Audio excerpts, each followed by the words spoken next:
Hello guys, welcome back to my reviews for Series 18. Today we're looking at Once Were Warriors from 1994.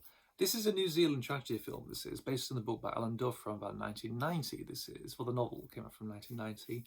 And this stars Rena Owen, Tamara Morrison and Cliff Curtis, this does.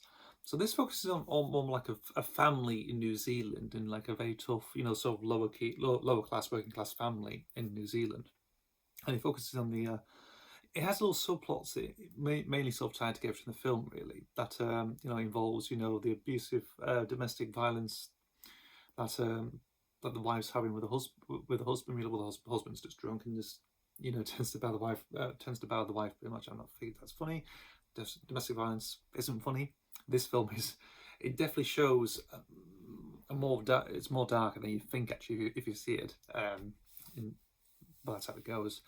One of the older sons is getting involved in a gang, which is like a New Zealand street gang with tribal tattoos in their faces. So it does give off like that sort of sort of a Mad Max feel, sort of like Neil Marshall Doomsday vibe. I think Neil Marshall borrowed some elements, sort of like a similar look to that point Doomsday. I think looks familiar. And also the daughter as well, like the sort of teenage daughter gets, well, let's say terribly abused by one of the father's friends, and ends up hanging herself halfway through the movie, towards the end of halfway through the movie, or towards the core of the movie, I think. 3/4 of the movie, I'm not too sure. Yeah, it's one of those films that you have to watch, but you have to bear in mind it can be quite tough watch sometimes. It's quite a bit of it's an interesting sort of style to it as well. I mean, sure, New Zealand, it's very sort of industrial type of New Zealand, very sort of urban as well, urban Kiwi film in a way.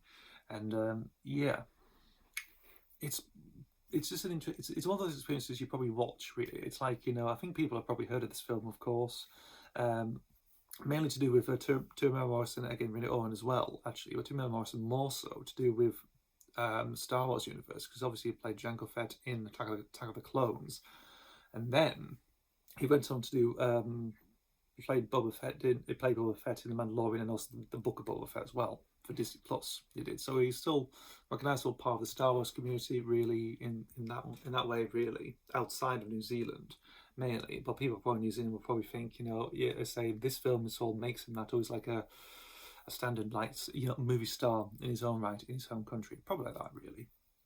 There was a sequel to this as well that was released in 1999. Didn't get much press attention, really. It was like, well, had the same, roughly the same cast. I think the same two people, Rena Owen and Tamara Morrison as well. Based on the book. There's another one as well that I think hasn't been adapted yet. Probably don't know if it might be adapted. Who knows? But yeah, it was released. I haven't really.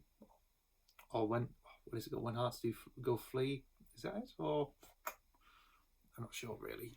Something like that. When the mind goes free, I don't know. I'm not sure where it goes, really. So yeah. If I say, well, actually, yes, because this is directed by Lee Tamamori. Lee Tamamori. I think this is one of his early films. I think this is his second or third film he's done. Really, he's done more interesting stuff. Well, questionable stuff, really, over for his career, really. Obviously, I think after that he did Mulholland Falls, he did Nick Nolte in that one. Triple X, State of Nation, the one with Ice Cube, the one without Vin Diesel, with Ice Cube in it. He did that one, directed that one. Die Another Day, my first Bond film I ever saw, actually. So from 2002, Pierce Brosnan's fourth and final film. I think what he's done. He's done a film a couple of years back with Guy Pearce in it. I think it's called The Convent, or The Convert.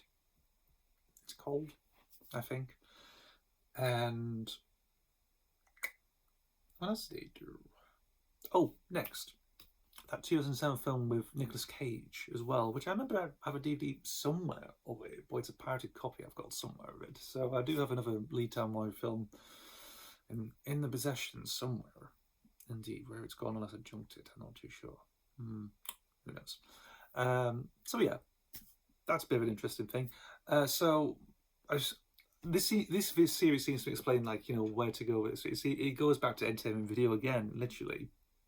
Indeed, this was advertised on most DVD releases. Now, I always thought with this film, it's to do with, like, you know, wrestling. It's like, I thought it was like some aggressive sport film, really, or like some apocalyptic barbaric film, that sort of thing. In a way, I didn't expect it to be like a tragedy, family, domestic type of drama, really, based on a book. I didn't know that. The covers will make it strikingly, especially to Morrison looking that sort of aggressively, especially with times and everything else. Like, you know, gives him that sort of aggression, even though he seems like a nice fellow. He seems like a very pleasant fella, really, absolutely. Yeah, so it's one of those things, really. So, no, same, but it's you know, it's one of those films you really seek out. I seek this. I was interested, but I never actually watched. I never saw on television or anything else. I bought it on DVD cheap, maybe from a CX somewhere. I did, and I did watch it back when I was